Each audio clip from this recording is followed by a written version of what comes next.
You're listening to the Sales Success Stories podcast, where we deconstruct world-class sales performers to provide insights and strategies to help you improve. To learn more, visit us at top1.fm. Here's your host, Scott Ingram. I'm in Dallas today with my guest, Justin Bridgemohan, who is and has been the number one seller at Influitive in his regional sales role. Thanks for having me over and welcome to the show, Justin. Thank you, Scott. You're very welcome.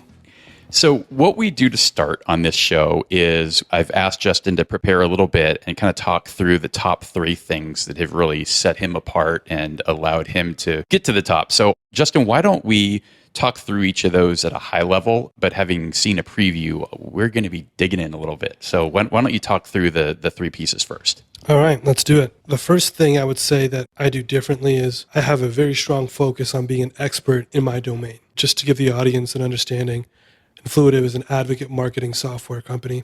We sell both services as well as a marketing product. For me, marketing was brand new when I started first at Influitive back in 2013. I'd never been in the industry, didn't really know a whole lot about it, never went to school for marketing or even business. My first foray into marketing was really interesting. It was intriguing because I had an academic thirst to understand what it consisted of. And I just so happened to be in a situation where when I first started at Influitive, there wasn't really anyone there to help me or mentor me to say, this is the direction that you should be focused on. These are the things that you should learn. So I went out seeking it on my own. I read every single page of content that we had, did my own research, read my own books. And over time, I started to accumulate knowledge enough to realize that in most of my sales calls that I was having, my customers or potential customers were deferring to me to understand the intricacies of advocate marketing. And at that point, I realized that that's probably my biggest asset that I have interacting with customers and delivering value, the knowledge, my understanding, and my expertise around advocacy. Awesome. So we'll definitely come back to the expertise, particularly around how you developed it, right? So to your point, it wasn't something that you'd gone to school for. And I don't know that anybody go to school thinking I'm ultimately going to go in a sales role and how do you prepare for that? But to your point, it's very situational. It depends on the industry you're in. And obviously this advocate marketing space is a very new one. So this isn't something that's been established for 30, 40, 100 years. So we'll come back to some of these things. So what's the second thing? The second thing that I do is I follow a very specific methodology where I ask my prospects to opt in, so to speak, to the sales process. And this is a methodology that I follow on every single one of my sales deals. And if a prospect doesn't opt in, they don't agree to participate in the buying process that I've outlined for them, then I'm not going to really spend any time working with them. And that, for me, has been one of the biggest keys to my success. Now, of course, over time, I've evolved my approach here. My methodology is not the same that it initially was, but at its basis, that is something that I require from my prospects if they want my time and my expertise in helping them to work through the creation of an advocacy program. That's awesome. And we're definitely going to come back to that one. It's really intriguing to me, both the process and the qualifying that you're really doing around that. Okay, cool. And then the third one. I'd say the third thing that I do is I mitigate risk for my prospects. And it's somewhat is aligned to what I've been saying in my first 2 points, which is that people don't necessarily have a great understanding of advocate marketing, which is my domain that I sell towards. And as a result, they're very risk averse. The number one reason, in my opinion, that prospects are not going to make a decision, are not going to take a step towards change, is because they're afraid of the repercussions. They're afraid of the what ifs, and they're not really sure of what should be happening before, during, and after the sales process. So if I can remove those blockers one by one, I can ultimately open people up to the vision that I create and hopefully can sell them on. Awesome. So obviously we've got a lot to dig into just from the first 3 points that Justin has shared. I've got some questions about each, and we're obviously going to go much deeper just in terms of Justin's history and some of his mindset and some of the things that he does behaviorally beyond his process and things. So lots to look forward to. But before we go there, I want to give a quick shout out to my inaugural sponsor, my friends at Nudge. Nudge is a modern sales platform that leverages relationship strength to help you find and keep your best customers. I've been using Nudge myself since a very early beta version, and they continue to add more and more to the solution. So if you value relationships the way I do, then you need Nudge. You can sign up for free at neednudge.com. That's neednudge.com. And then, you can pause the show and come right back and listen to some more of my conversation with Justin. Now that you're back, Justin, let's talk about the first piece. So what would you recommend, or maybe just what was your own process for gaining that expertise? What did it take? How long did it take really to establish yourself as the expert in the room on this topic of advocate marketing? I say we can quantify it a couple of different ways. If we want to use in terms of the number of hours, I would say probably several hundred, anywhere from 150 to about 300 hours, probably over the first 6 months of my time at Influitive was required. And that consisted of a variety of different things. Internal content, every single blog piece that Influitive had written up to that point, reading books that I was able to search and secure. And then it also consists of having conversations with customers and really digging to understand what is it that they don't know. So if there's one thing that I would say on the macro level, there's one judging question that I used. It was this: what is it that I can know about advocate marketing that my customers won't? Interesting. And when I used that question, that basically framed where my knowledge gaps were. Because I was never going to be the expert in marketing as a whole. I was brand new to marketing. I'm speaking to CMOs or VPs that have been in marketing for their entire careers, 20, 30, 40 years. I was never going to be that expert. I was never going to know more than them about marketing. But I could know more than them about advocate marketing, because for most people, it was something that was exceptionally new. Yeah, very, very cool. And I think that sets a good bar too, right? This is not, you're going to spend 20 hours, you're going to spend a weekend and study hard and you're going to be good, right? It's going to take some time. You're going to invest some number of hours every week. And what I love about what you said is there was a purpose. You had a definite goal about here's how I'm going to get there and the gap that I'm trying to fill. So it wasn't just surveying the market broadly for data. You were really trying to answer questions that you were then going to be able to turn around and answer for your prospects.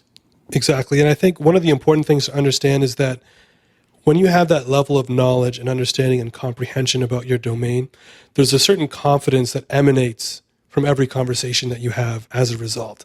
And those two things are intricately linked. So confidence, in my opinion, comes partially from competence. So in order to be truly confident about what you're selling, and everyone knows that confidence is integral in any sales process or any sales conversation, you do have to be knowledgeable and you have to believe not only that you're the right person that someone should be talking to, but you know the right things as well. Yeah. So speaking of confidence, you're obviously also very, very confident in your process. So what is the process? I mean, peel that onion back a little bit and kind of walk us through where does it start? What are the steps? How do you position that with the client that they're opting into to basically go through this journey with you? Certainly.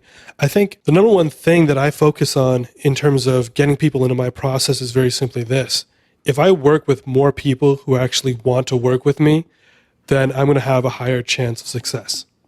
And that seems very obvious or self-evident. However, I can tell you that for most salespeople, it isn't. You know, it's like getting someone into the first discovery call is pulling teeth, and getting the second meeting is the same thing. I think it was probably about 3 or 4 months in during my time at Influitive, I thought, well, wait a second. What if people were following my lead and they volunteered to be part of my process? So I started experimenting with, what could I do to get people to follow my lead? Because I felt if I knew the most about advocate marketing, I also knew the most about how to launch a program and how to lead people through that buying process of launching a program as well. So what my focus is I'm going to group people into 4 buckets. First bucket I call A1, and then the second bucket is A2. And A1 are my top prospects. These are the people that I'm going to spend 70% of my time on. And A1 is described as people who have a champion, have budget perhaps, have some type of specific project that they're working towards. But the most important thing is that they've agreed to follow my process. Now, A2s are people who have agreed to follow my process, but have neither of those things. They think what we do is cool, they think it could work, and they're a champion, so to speak.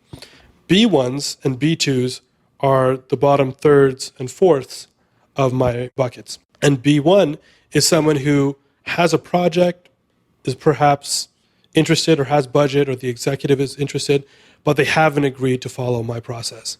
And then B2s are those who have done neither of those things. They neither have a champion. Forget about it. Exactly.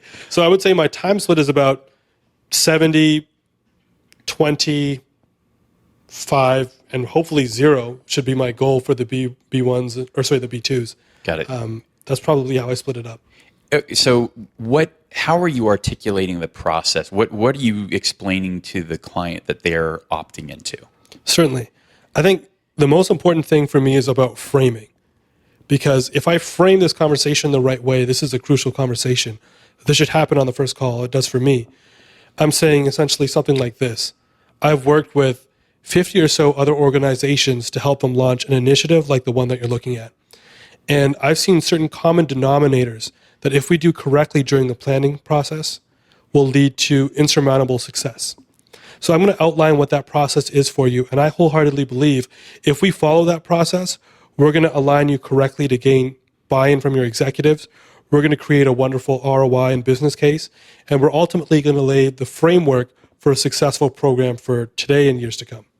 Awesome. What about the flip side? So somebody says that, yeah, that all sounds good, but we've got kind of our own way of doing things. I've got an approach that I want to take, or basically they're not opting into your process in one way, shape, or form. How do you tell them no? I usually try to disarm them with the understanding that I've done this more times than you. Of course, selling it in a more softer. gentle way. Yeah. Exactly. So something like I often use is, I understand, Scott, you do have your own process of how you bought software. I'd like for you to tell me a little bit about your experience in launching an advocacy program at the company you work for. And you probably get similar amounts of crickets. You've got it. And from there, they're probably going to take a step back. Well, I haven't exactly done this before, but I've done something similar for another piece of marketing software like Eloqua. And I'll say, okay, I understand. One of the things that I've learned is that implementing Influitive and implementing a marketing automation platform is really very different. And I respect completely your experience in launching your marketing automation platform. But I think that if we follow this process, and part of my responsibility is equipping you for success down the road, if we follow the process that I've ordained for this particular initiative, then we're going to have the types of results that you'd like. And if we don't follow this process, and I tell you, I've tried it multiple different ways, then we're probably not going to have the type of results that you'd like, and you probably wouldn't want to work for Influitive. And there's never been a time where I've used that and someone has said, well, nope, I'm still going to follow it my way. Most people, if they're a champion, if they're one of the people that you want to be working with, then they're probably not going to tell you no. Nice.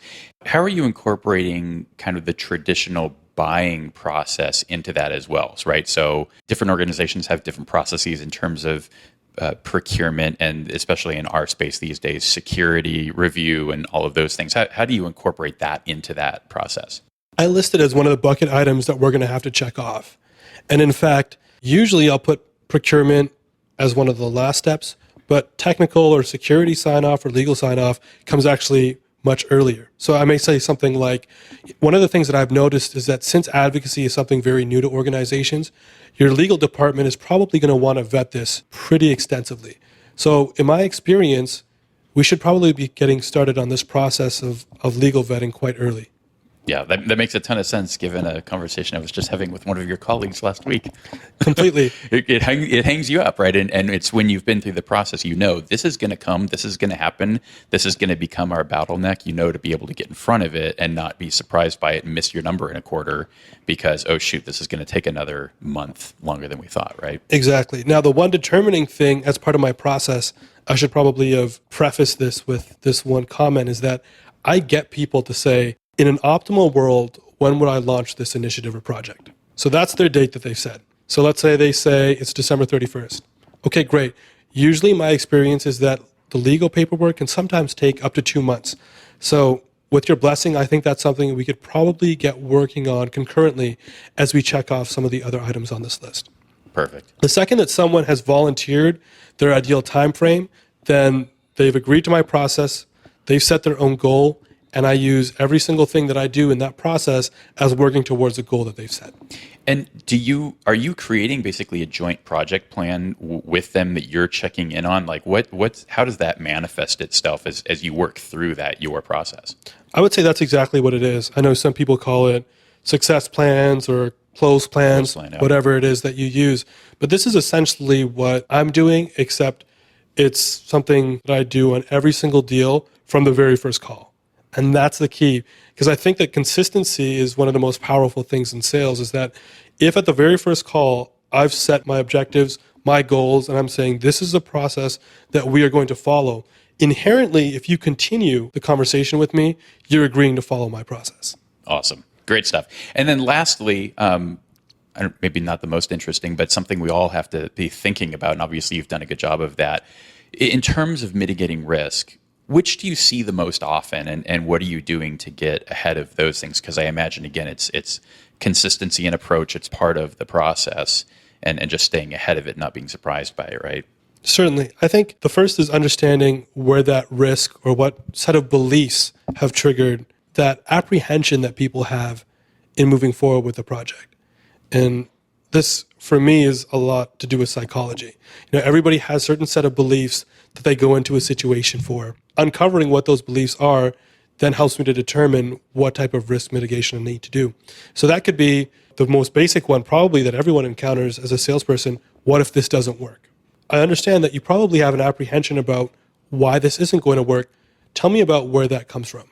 And then as people start to say, well, I had an implementation that took too long and we didn't get up and running long enough, then my focus is going to be on the implementation plan. This is how we get you up and running and started, and this is how we keep you successful.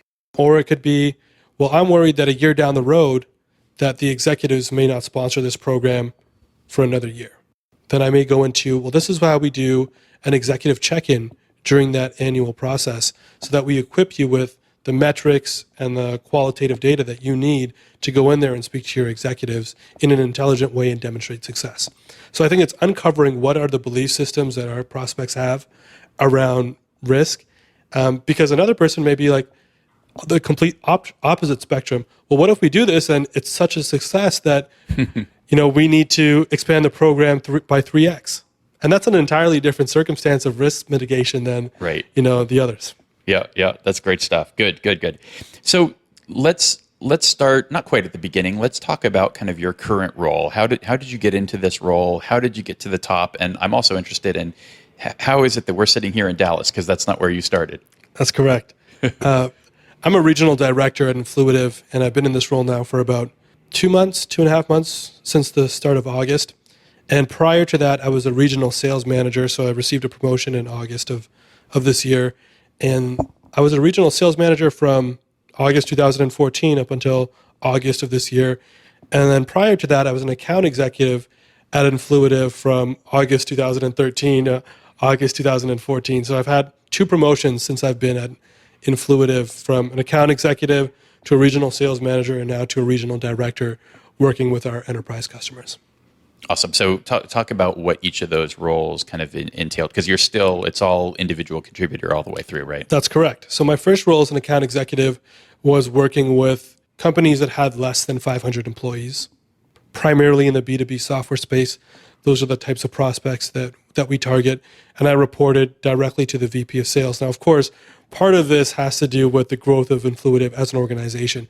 So I started off as the second salesperson at Influitive, which was a great experience in and of itself. And then during my first year of performance, I performed pretty well, and I moved into the regional sales manager role, and that was handling accounts from 500 up to 2,500 employees. And then now I'm handling basically 2,500 plus employees as a regional director. But in its fundamental piece, my role is basically the same. I have a quota, and I need to hit that quota as an individual contributor. The types of companies that I work with and the complexity of the projects that I deal with, that has evolved now, but the fundamentals, I think, remain the same. Cool. And then quantify your results for us, because you've done very well. For my first year, so from 2013 to 2014, I hit about 670,000 in ARR, annual recurring revenue. During my second year as a regional sales manager, I bumped that up to 900,000.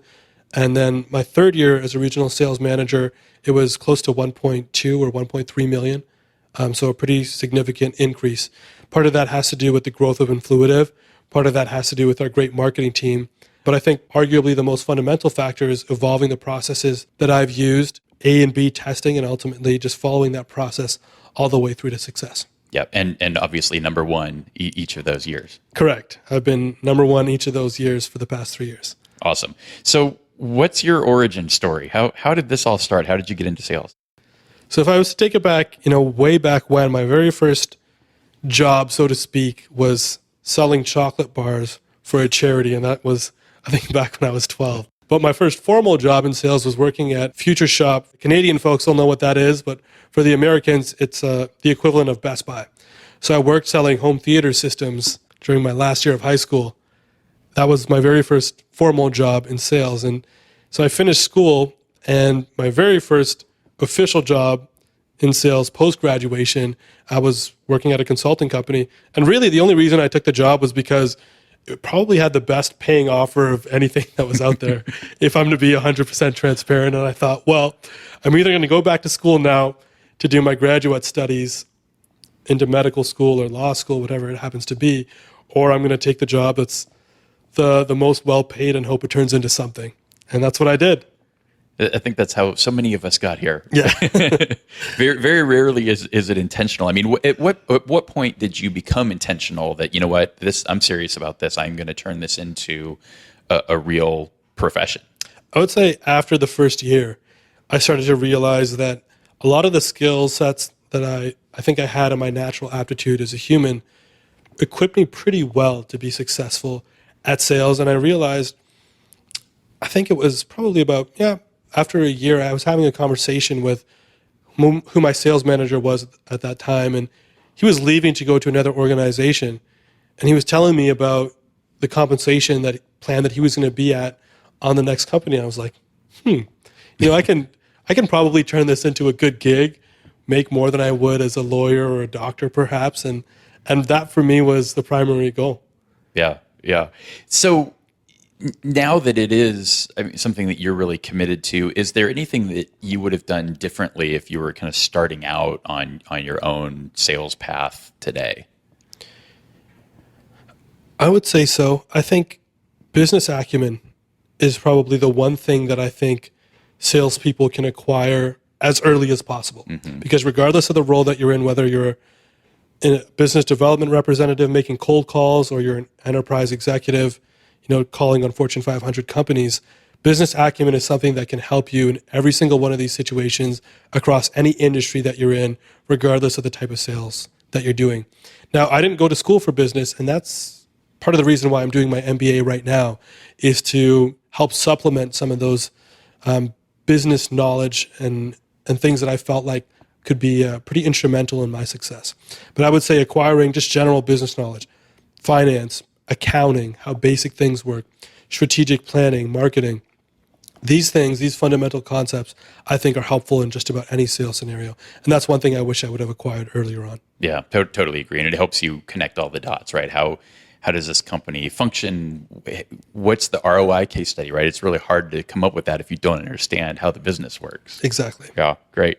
So from an accomplishment perspective, what are you most proud of to date? I would say probably two things. I think getting 2 promotions within the course of 3 years is pretty great.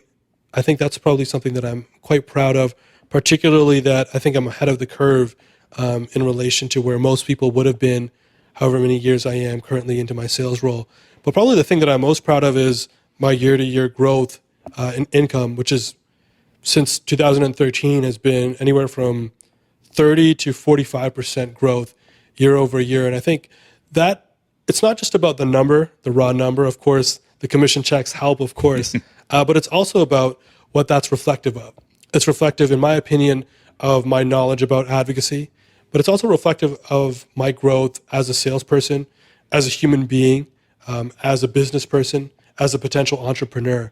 I think that's all reflective and indicative of that year over year growth. And that's probably the thing that I'm most happy about. That's awesome. On the flip side, what's been the biggest challenge, or was there a particular period in this role or in a previous role where it got hard, it got to be a struggle?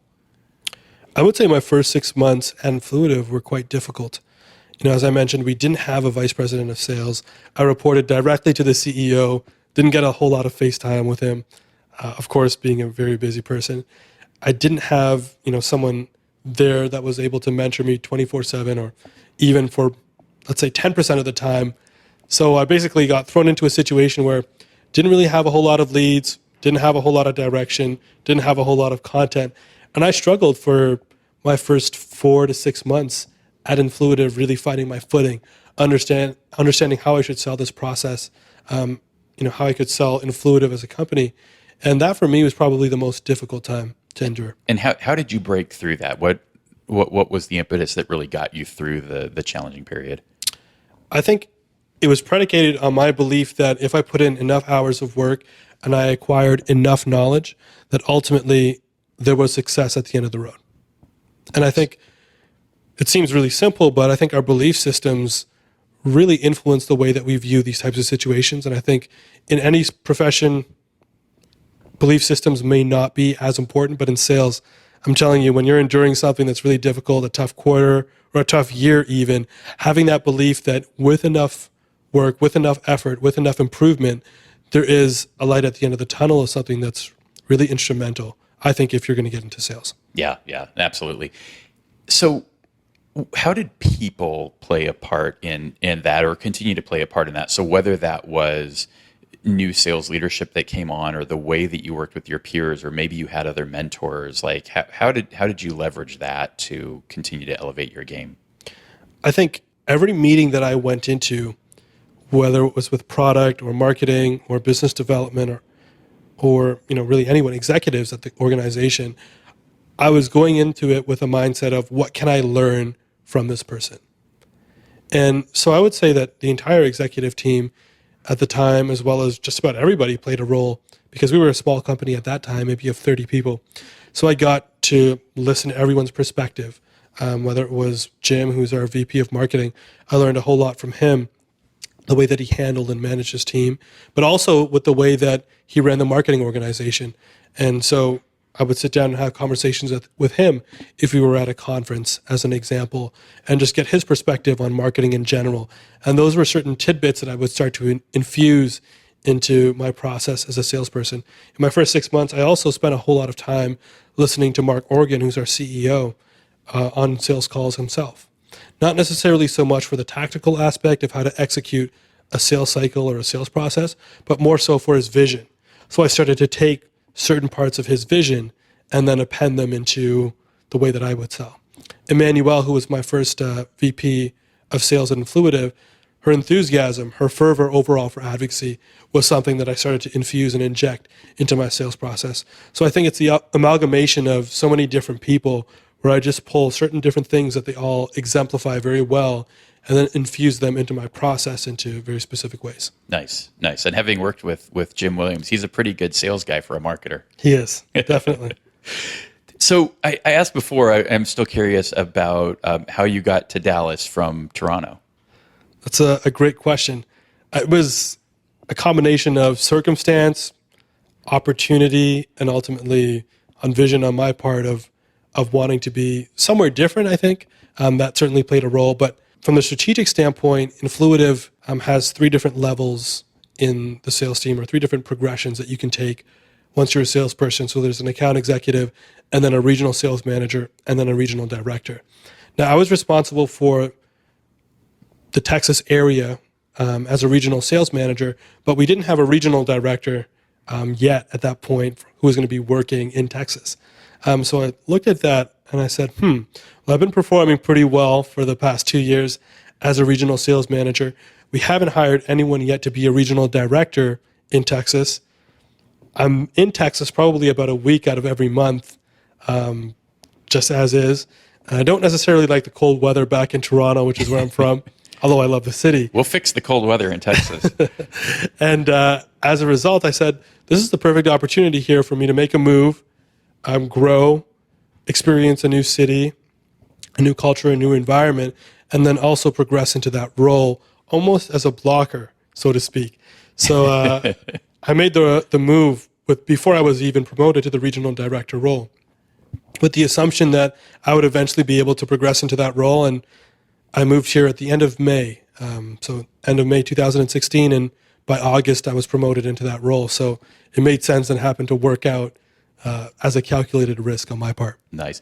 How's the shift been? Because you went from being in a position where you were in the headquarters office. I know you guys have a couple of offices in different places, but you were in the main office, and now you're in your remote outpost here in Dallas. How is that, and how do you manage the being virtual aspect that so many of us are in? I think everyone's going to have different challenges. My challenge really isn't around discipline. I would say my challenge is more around staying connected to other members of the team. I'm someone who's usually quite autonomous, even introverted, many would say. So making sure that I'm constantly involved on our sync-up calls that we have, on our daily discussions with our team, all of our team meetings and so forth. That's probably been the biggest challenge for me because I'm not in the office right there physically with everyone. But if you make a commitment to it, I think it's an easy transition to make if you're the type of person that doesn't necessarily require that face-to-face interaction every day with your colleagues. Yeah, two good transition points there for us as well. You talked about the discipline, and you talked about introversion, which we have a very small sample set so far, but there will be more. It's interesting how often the introversion piece is coming up. But going back to the discipline, what does your day look like? How do you structure the way you work from a routine perspective, starting, when the alarm goes off? When does that happen, and what happens from there? Sure.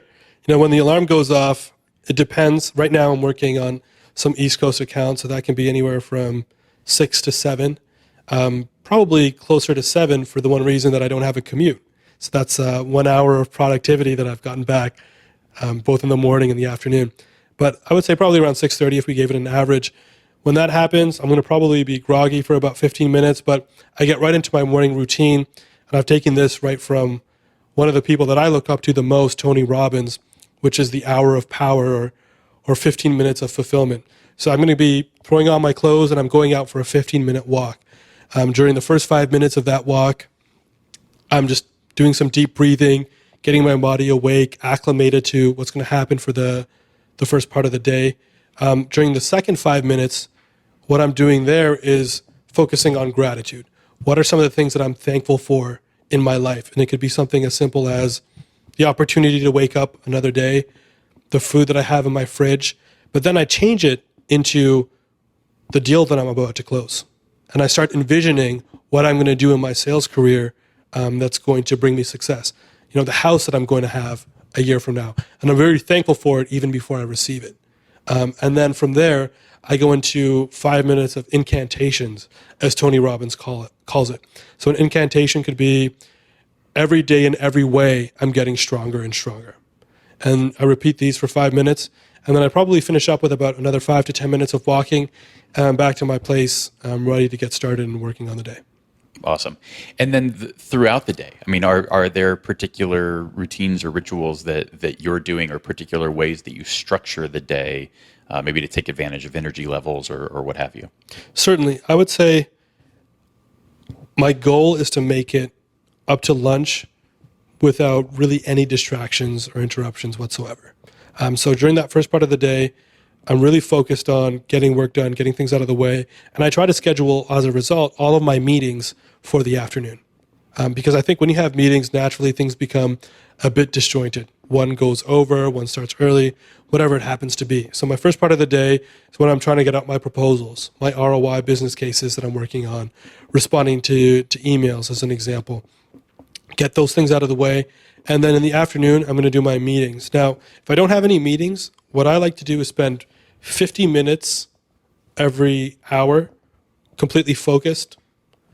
No interruptions, no surfing on the internet or watching TV, and then 10 minutes just relaxing, listening to music, going for a quick walk, walking around the house, grabbing a drink of water, and so forth. So I work in 50-minute intervals in terms of productivity. Is that Pomodoro driven? It is. So Pomodoro partially influenced that, but also I found that it worked well for me. So I've modified it a bit to fit my behavior. And sometimes I could be working for 50 minutes, and then the next thing that I know, I look up at the clock and I've actually been working for an hour and a half because I'm in that zone. And I will just continue all the way through, and then I'll take a 30-minute break at the end of that. Nice. How about when you're traveling? How does that routine differ? Are there things that you're trying to do from a structural standpoint to help you manage being on the road?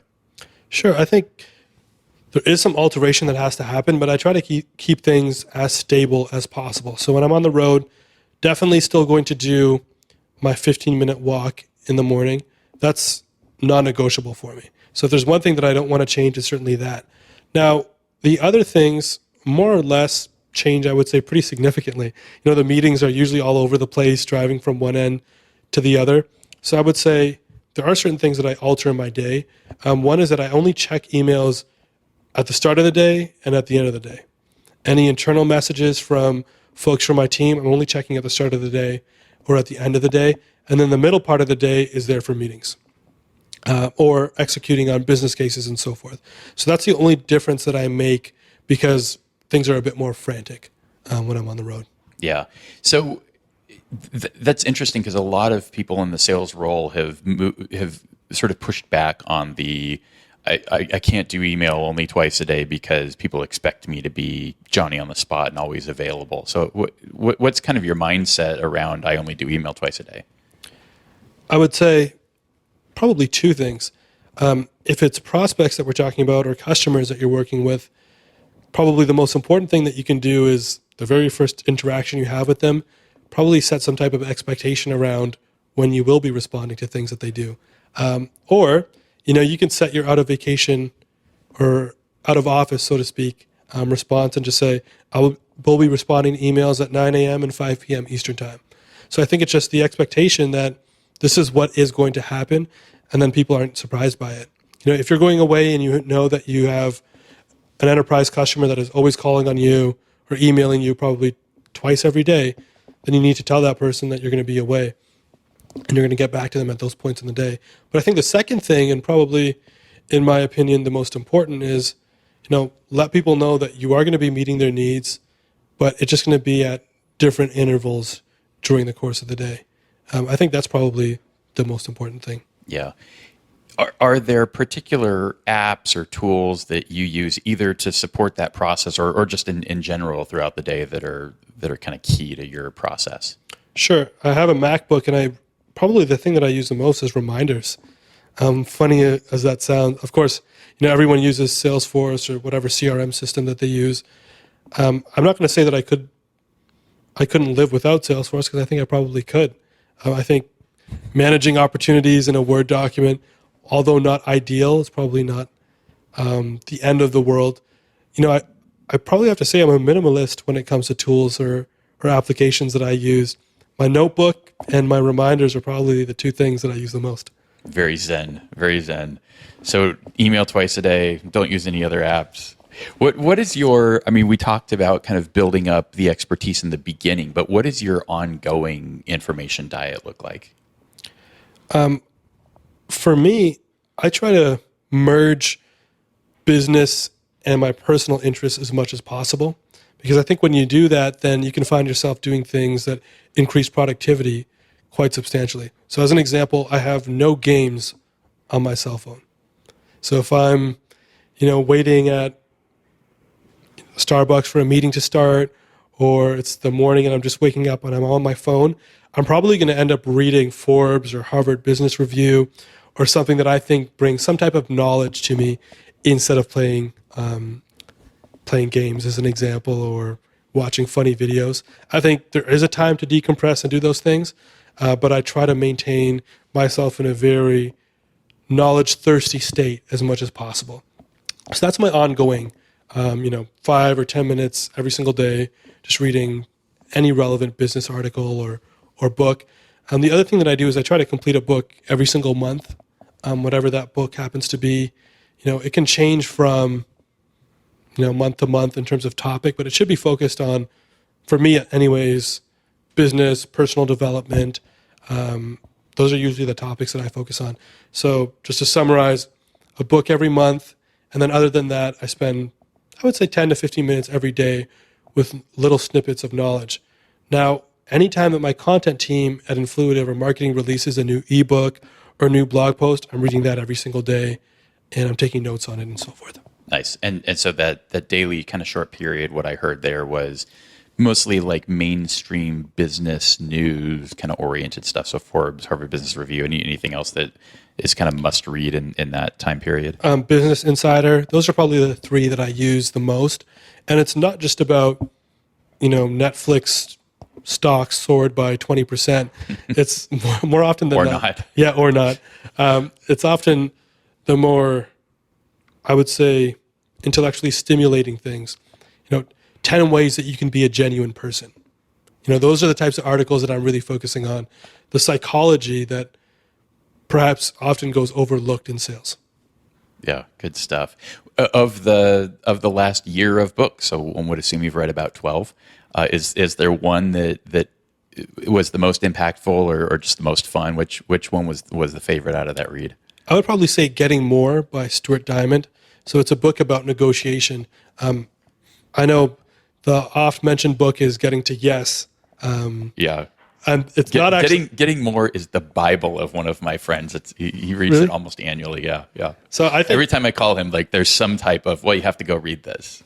And it's true. And I think, to Shout anyone out who's to Gerald. listening... Yeah, exactly.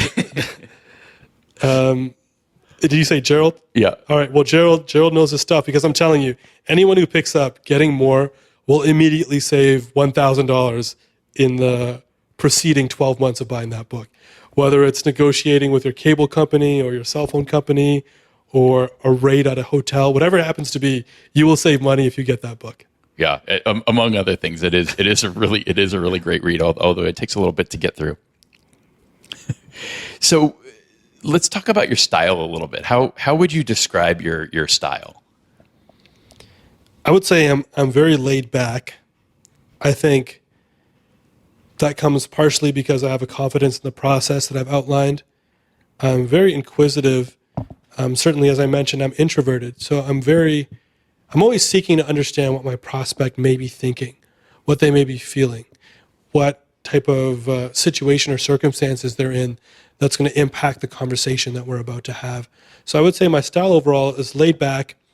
It is not aggressive, confident, but certainly not cocky or arrogant. And I think that I try to inspire people. So if I was going to describe it in three words, confident, calm, and inspiring would probably be the three words that I would try to choose. Awesome. And I think that's probably coming across. Maybe it's because we're nice and relaxed sitting on your couch here, but I'm getting the calm, confident, and man, it's inspiring me. So I hope those listening are feeling the same way.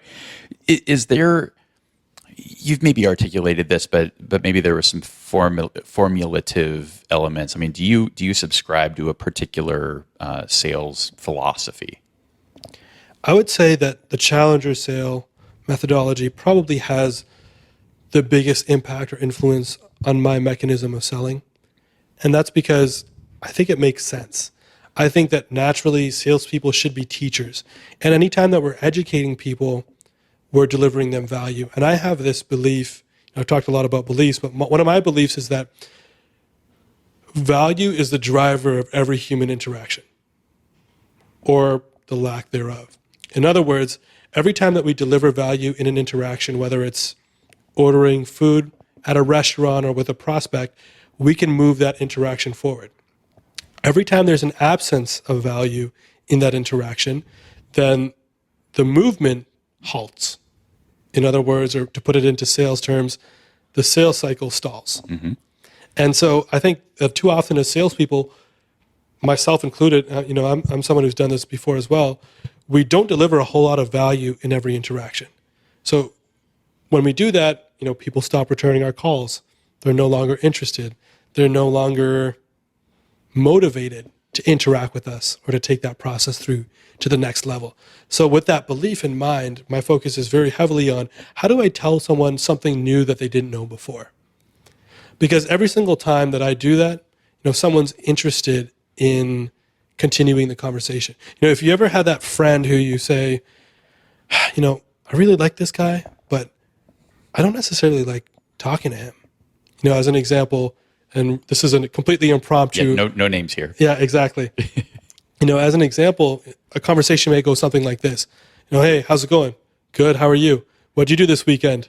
Oh, well, I went to Toronto. Well, what are you doing next weekend? I'm going to Montreal. Okay, cool. What about you? Like, it's a very boring conversation. But if at that point where that person says, I'm going to Montreal, and you say, hey, you know what? There's this awesome restaurant called La Banquise that sells amazing poutine. I really think you should try it out.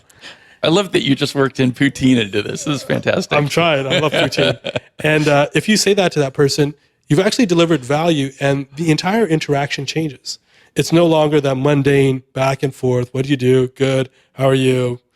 And when you deliver value or interaction into your interaction, then it changes everything. And I think that's what we need to do. And that's what I strive to do as well. That's awesome. And that sounded like a real recommendation. So if you're ever in Montreal, what's the name of the place? La Banquise. There you go. And if you don't know what poutine is, man, look that stuff up. Definitely. When you head up to Toronto or Montreal, man, you gotta make that happen. Definitely.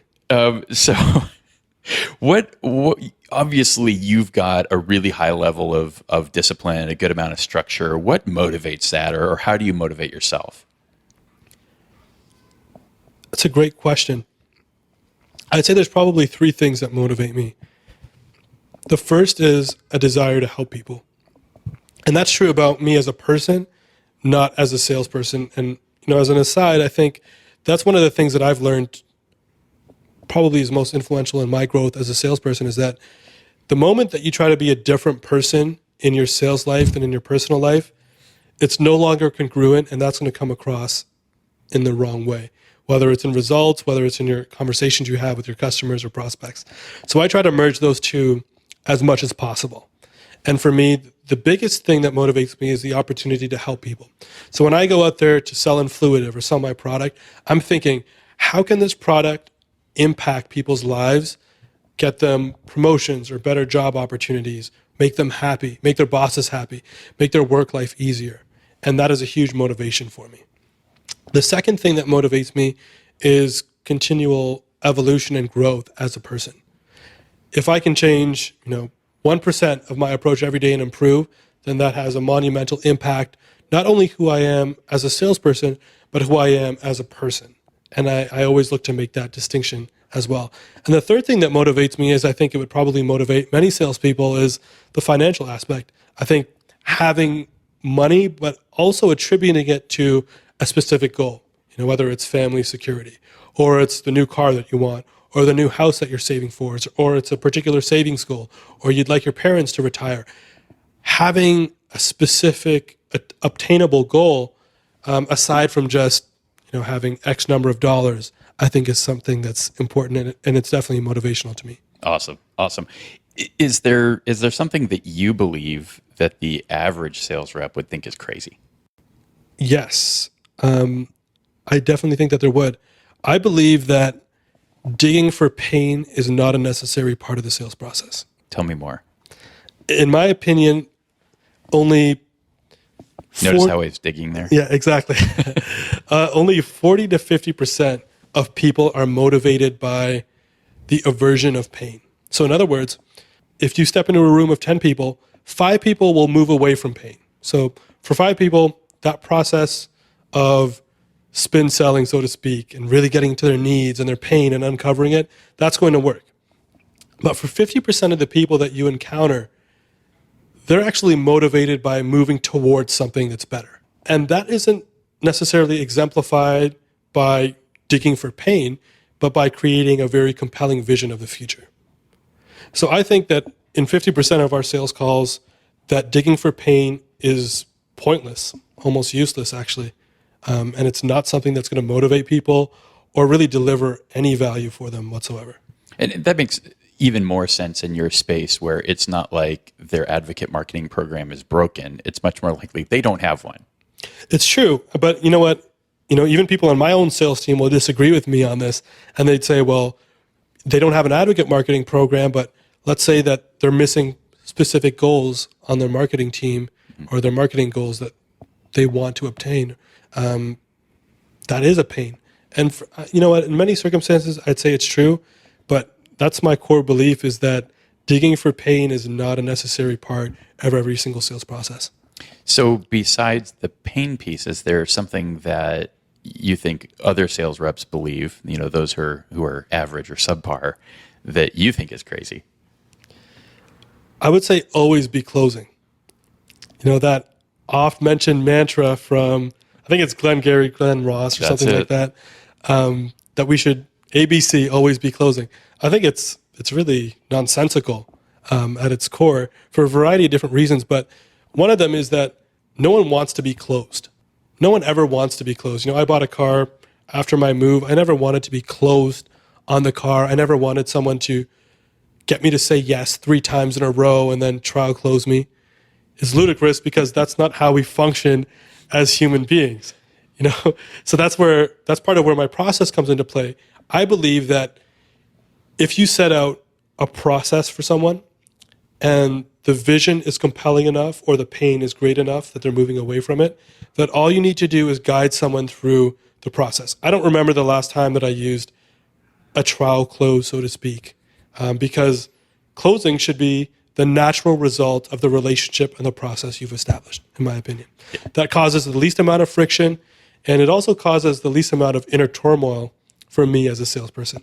Maybe other people are fine with some arm twisting and some tactics that are a bit more hardballing, but that isn't who I am as a person, so I don't undertake those types of methods. Yeah, I mean that congruency theme is becoming really consistent, right? It's when you're out of step with who you are and doing unnatural things to people who also feel that it's unnatural, right? Obviously, what you're doing is working. What some of the other folks that I've talked to here have been doing is working. So I think it's really being mindful of who you are and what your style is, and having that level of empathy and be mindful of what do they want, right? It's at the end of the day, it's not all about us. Exactly. And that's not to say that always be closing doesn't work for some people. I just think that for the majority of people that I encounter, whether it's colleagues or in conversations that I have with other salespeople,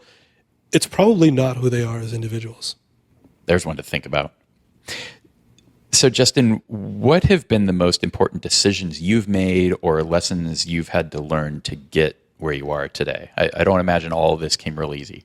I think probably establishing certain rules or standards that you're going to hold yourself to is the biggest thing. As an example, you may say to yourself, I didn't respond to that email because I didn't have time. Well, anyone who says that, I'm going to ask them, well, did you brush your teeth today? And the answer I would hope is going to be yes, but that took you 2 or 3 minutes, and that's probably how long it would have taken you to respond to that email. What you're actually saying is that you didn't prioritize sending that email over something else that you did. So I think setting standards of priorities is one of the most important things that I did really early on in my sales career. And I've adhered to those standards in a very unyielding way up until this point. Whatever your standards are, you have to decide. Your standards may be, I will send out a follow-up email after every single call. And maybe your standard is not to do that. Maybe your standard is to call someone after every single call after 48 hours. Whatever it happens to be, set a specific set of standards and follow through on what those standards are. And I think that's when I did that, and I have my own set of standards, that's probably what's made me most successful. And is that something you've documented, or is it just a set of things you've accumulated over time and you know what they are? I'd say a combination of both. Sometimes I've documented these things, and then other times I've focused on just learning and evolving over time. One of the things that I believe is that reframing is at the heart of persuasion. That's one of my things that I believe, one of my core beliefs. So in every situation where someone may have an objection in the sales process, my immediate focus is to reframe. And that's something that I live by. It's a standard that I have, that don't argue with people, just reframe the way that they think about it. And whatever it is that you believe is ultimately going to make you successful, I think people should document what their standards are and live by them and follow them. And those are your standards as a human being and then as a salesperson first. Nice. What advice would you have for somebody that's starting out in a sales career today, or even a new sales job, right? I would probably give two pieces of advice. Become a master of psychology and become indispensable in some way. And to delve a bit further, I think that sales at its heart is a psychological interaction between one person and a group of people. And the rest is really just negligible, in my opinion. And then the second thing that I believe is that if you are indispensable to an organization in some way, shape, or form, you don't have to worry about job security, but also you are going to be so specialized and so emphatic in one area or in one asset that you possess that when you get to uncover that one particular area in a sales process, when you get to unleash it on a prospect, there's going to be very little they can do but succumb to that power that you've generated, that knowledge and expertise that you've created. Nice. What about somebody that's a little bit further along in their career and is looking to take it to the next level, or maybe they've gotten to one of those hard patches like we talked about before, and is looking for something to break through? Maybe they're listening here because they're looking for some type of motivation. What should they be thinking about or doing? I would say they should probably be thinking about certainty and their belief systems.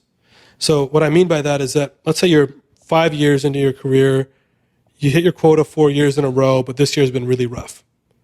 So what beliefs do you have that are impacting the way that you view the current situation that you're looking at? And what level of certainty are you operating with? And what I mean by that is that if I told you, Scott, if you went out there and made 50 different sales calls every single day for a year, that you would get $5 million, would you do it? I would do it. Okay. But no one's ever going to give you that guarantee in life. That guarantee has to come from yourself. So if you can say to yourself, if I send my emails when I say I'm going to, if I prepare for an hour before every sales call that I have, and if I'm on time at every single meeting, and if I'm learning a new thing every single day, that I will get 100% of my quota, then you'd probably do all those things. But if you don't have that certainty, if you think, well, I could probably do 10 calls a week, and I could probably do all the research that I should to expand my knowledge, and I should probably, send out all of my proposals, but I don't really think that it's going to give me the type of results that I'm looking for, then you're probably not going to do it, and you're probably not going to succeed. And that's when it comes time to evolve your belief systems about what you have, because those 4 years that you hit your quota, you obviously accumulated different belief systems or levels of certainty, but some event has caused you to change that. So I think it's reevaluating your level of certainty and reevaluating your beliefs is something that I'm always looking to do, even as far into my sales career as I am right now. Nice. Let's go back to the psychology and the indispensability. So first of all, what resources have you leveraged or found the most useful in just learning and understanding the psychology piece? I imagine that was some books you read many, many months ago. Certainly. I think a lot of them are probably books that many people have read. How to Win Friends and Influence People. It's a classic. Most people have read it, but reading something doesn't really do a whole lot for you. You have to take specific steps to applying that knowledge. Other books that I've read, let's see here, Influence is another great one. It's another classic. A lot of people have read it. Very few people apply it into the sales process. Because if we did, we would reject a lot of the traditional sales things that we're told, like always be closing. If we really believed human psychology, which I think is far more advanced than where we are in terms of sales tactics, then we would probably discard a lot of the things that we currently do right now. So I think, Influence, How to Win Friends and Influence People are two of the biggest ones that I would read really right off the bat. Let's see here. What other books have I read that are really powerful and impactful? Basically everything that Tony Robbins reads, I read. So let's see here. Unleash the Giant Within. Great book. Both for, I think, personal motivation, but also uncovering how people approach situations, how people learn, how people adapt. I think those are the books that we should be focused on. Crucial Conversations by Susan Scott. It's a book that I'm reading right now. Another great book that gives you insight into how people think and approach conversations. So I think anything that has to do with psychology and probably doesn't include sales in the title is something that you should read. So Justin, what is your process then for taking that step to application, right? Reading is one thing. How are you applying and making use of that? So every single book that I read, I'm going to distill it down into 2 different pages of notes. I'm giving you the very tactical, real application here. Yeah. I open up a Microsoft Word document, and as I'm reading or listening to something, which I often do, I'm going to take notes, and I'm going to summarize those notes into usually 3 or 4 key concepts. So a key concept may be something like consistency is the key to trust. So if that's one of the key concepts, I'm going to say, well, what are areas that I can make consistency and embed it as part of my process or every single interaction that I have? And I'm going to evaluate and write all those things down. And then I'm going to make it a point to go through every single day and implement those 3 different things. There's this chart that I've seen, which is that, so we first start off at unconscious incompetence. We don't necessarily know what we're doing wrong because we're just not aware of it. Then we move into conscious incompetence. We've realized that this is... I know I'm a doofus. Exactly, right? And then from there, we can move into conscious competence, which we're actively thinking about, okay, I've written down that consistency is the key, but now I need to actually implement this. And then ultimately we move into unconscious competence, which is what we should be aiming towards. So whatever your process is, however you learn and however you take action on something, just remember that ultimately the goal is that you're doing this unconsciously, because you're never going to have that notebook in front of you with the Microsoft Word documents and all the things that you just read. That's not going to happen when you're in a meeting trying to close a deal. What is going to happen, though, is the steps before that. And if you do those steps correctly and you progress towards them, then you won't even have to think twice about many of the things that you learn from the books that you read. Nice. Yeah, I think that's a really good process that applies to anything, right? It could apply to listening to this conversation. Exactly. Right? And going back and taking some notes and of the things Justin's talked about, what's most relevant, what's pertinent, and then what's the theme? How do you apply that? Definitely. We may come right back to that. Before we do that, I'm curious about what would you want to hear from top sellers in other organizations? What would you want to know from them? I think your first question that you ask is probably the most important one. What are the 3 things that you do differently that make you stand out from anyone else? There's probably another question that I find really interesting to ask people in general, which is, if I called up the person that you're closest to in the world and asked them, what are the 3 things they admire about you the most and the 3 things that they're not so fond of, what would they say? And what I'm looking for there is, what are some of the character traits that the top salespeople possess that I need to work on? Is it adaptability? Is it their resiliency? Is it their resourcefulness? Is this someone who's so resourceful that they're able to make a dinner out of the scraps that they have left in the kitchen? So, and that may be what, their wife or their husband says about them. My goodness, Jason is so resourceful that I can come home, we haven't done groceries in 2 weeks, and he still manages to put together a meal. Well, what that ultimately means is that Jason is exceptionally resourceful. So he goes and finds those nuggets of information, whether it's internally, externally, in his network, that help him to sell better as a person. Because my belief is that we really aren't that different as human beings as we are in our personal lives and our professional lives. So finding out those key core characteristics that people have can ultimately enlighten me to say, okay, maybe I'm not making use of all the resources that I have available, and I should be probably doing a better job.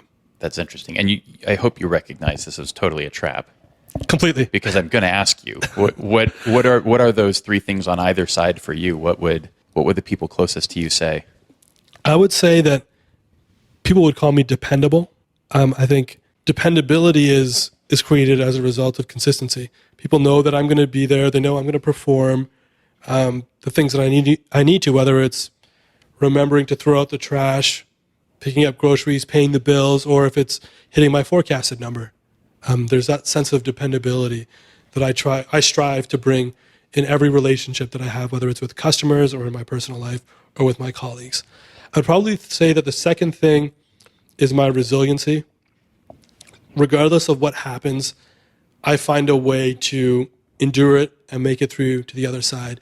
And I think the people that are close in my life see me, or I hope that they see me as a beacon of stability that they can count on. That goes back onto dependability. And I think probably the third thing is confidence. I have a certain sense of certainty about myself. And as a result, when I'm in situations that are uncertain, I can bring that and really provide, a sense of comfort to people, whether it's the prospect that's worried that the project is not going to be a success, or it's my sister who's worried about her application for her PhD program. Whatever it happens to be, I think that's probably the three characteristics that.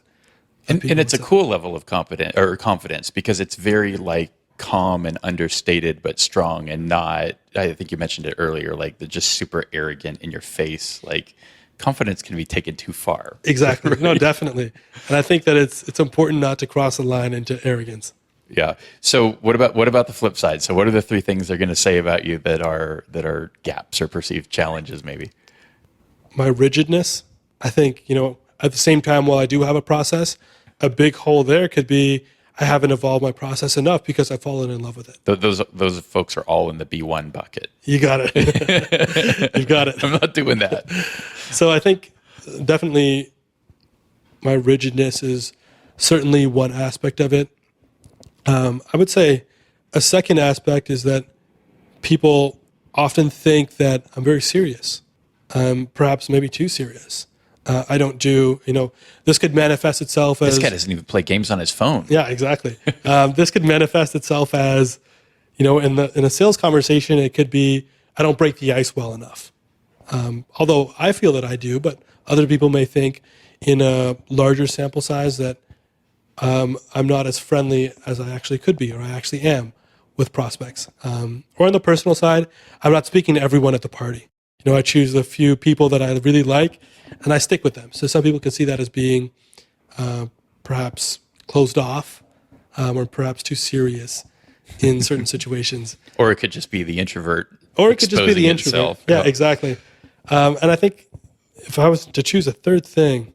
If they were to choose a third thing. Yeah, if they were to choose a third thing, rather, what would people say about me in basically every aspect? That I don't share enough. I don't share necessarily my emotions or my learnings or the knowledge or experience that I've accumulated, whether personally or professionally. That's something on every single one of my performance reviews. That's probably the one thing that you're going to be seeing written there, is that I don't participate enough in sharing my knowledge. The irony of which... Exactly. I was going to say, I think you're doing a pretty good job here, and maybe we'll just send them this episode. But if there were... is there anything we've left out that you feel like, I should have shared this, or I should be sharing this element? Hopefully I've captured that, particularly with the top three things with where we started. But is there anything else that you're thinking, I should take this opportunity and put this out there? No, I think probably the one thing that I want to reiterate, although I've said it and emphasized it many times, is that I think that sales is at its core a game of psychology. So people who excel and understand human psychology and motivations are, I think, the ones who are the best equipped to be the top performers in any sales industry. So let's turn that. One of the things I'm playing with here at the end of these episodes is creating some type of challenge and summary. So I think you probably just summarized what that key element is, right? It's becoming better at psychology. And I'm guessing when you talk about that, you're meaning not only of the folks we're interacting with, but also of our own psychology, on our own beliefs and our own mindsets. Exactly. So how would you frame some type of challenge? And I'm thinking shorter duration, 7 days, 10 days, maybe a month. But what would you challenge the person listening to this right now going, okay, yep, I get it. That makes sense. I'm going to take action, right? I'm going to not just learn and have listened to this conversation, but I'm going to use it to make myself better. How would you create that challenge for them to take on? I would say focus on two things, two beliefs that you have about sales and two beliefs you have in your personal life that are inhibiting your success. And an example of that could be in sales, I believe that people don't want to buy my product. You'd be surprised, but a lot of salespeople feel that way. That would hurt. Yeah. So I would look to uncover what is the source of that particular belief that you have and then aim to change it. And I think that's something that we can do, I would say in 10 days. Write down the two things, uncover them, really dig deep below to understand what those things are. And when you do, then figure out a way to change them. Figure out a way to replace those beliefs with more positive ones. And in doing that, you're probably going to uncover a lot about your psychology or things that you don't want to admit. It's actually a pretty personal exercise. You may believe that you don't have a whole lot that's important to say.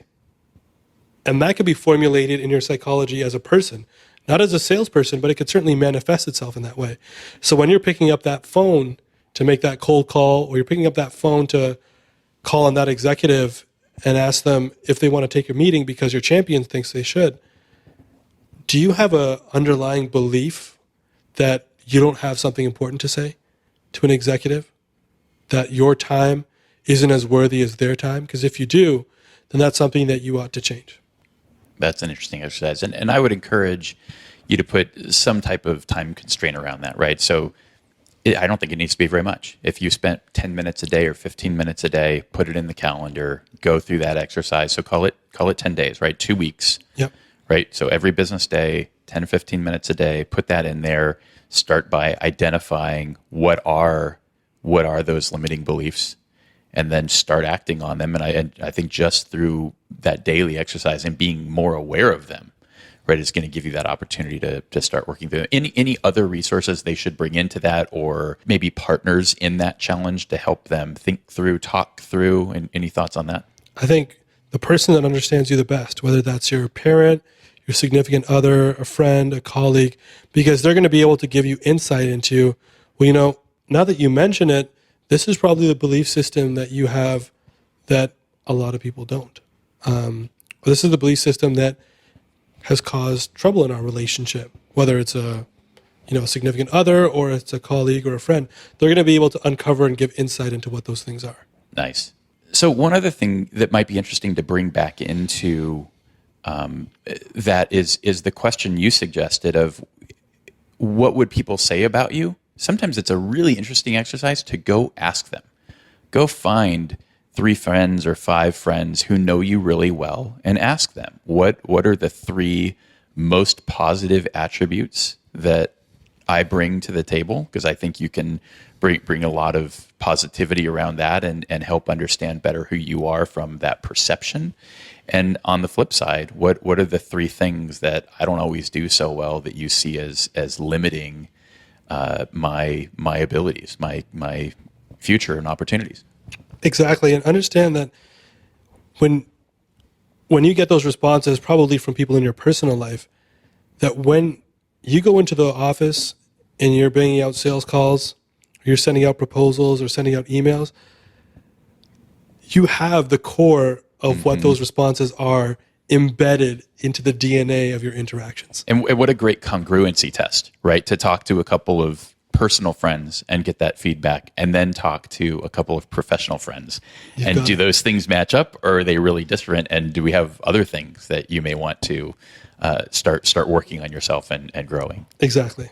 Awesome. Jason, this has been fantastic. So the last part of the show, isn't really even a question. And I'm trying to figure out how to hand this over to you, because ultimately it's about the call to action, which is you've spent now well over an hour listening to this conversation. I like to think that Jason and I have added a lot of Justin and I, you started talking about Jason. I got all confused. It's my fault. Justin and I have been talking for quite a while now. Hopefully you've gotten a lot of value from this conversation. I wanted to invite you into our community. If you go to the website, if you go to top1.fm, put in your email address, you will get an invitation to our Influitive community. So, Justin, I'm going to ask you to be psychic here a little bit. And if you mention things that I'm not yet doing, I'll obviously have to start doing them. But maybe talk about why you think I would be using Influitive as the place that we're building community around this show and creating a place for folks who are like-minded, growth-oriented sales professionals that are looking to take their game to the next level, or maybe you're just getting started in sales and trying to figure out how to kick this off right. Why would they want to go into that Influitive community, and what might we be doing in there that's so valuable? I think probably the most important reason is that it's an engaging way to interact with other people. That's the key. You could be in a LinkedIn group with several other hundreds or even thousands of sales professionals, and maybe you get a notification in your email inbox. There really isn't a whole lot of fun there to participating. Whereas if you go to the top1.fm Influitive program and you start to engage there, you're going to have a fun element to it. You're going to accumulate points for doing various different things.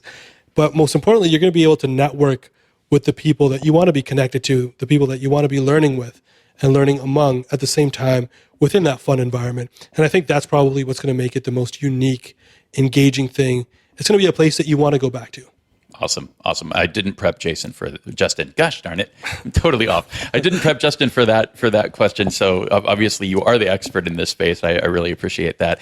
And what I will talk with Justin about is what we might be able to include, whether that's one of his action documents, the notes that he's taken on a book and how he's turned that into something so that you've got a guide for that, or maybe it's some of the things that he's written around his own standards and things like that. Something that we can kind of add for your participation and you're getting involved in that community that you're not going to get anywhere else than getting into the sales success community. So again, top1.fm, put in your email address. We'll send you an invite. At least that's how it works today. In the future, we may ask you to do a little bit more work and maybe give us a little pitch on why you should be involved and what you're going to add to the community. But for now, it's wide open, and we hope you'll get in there. And Justin, thanks again. It's really been an honor. Thank you. Thanks for listening to the Sales Success Stories podcast. To be sure you never miss an episode, and for an invitation to our sales success community powered by Influitive, subscribe to our newsletter at top1.fm.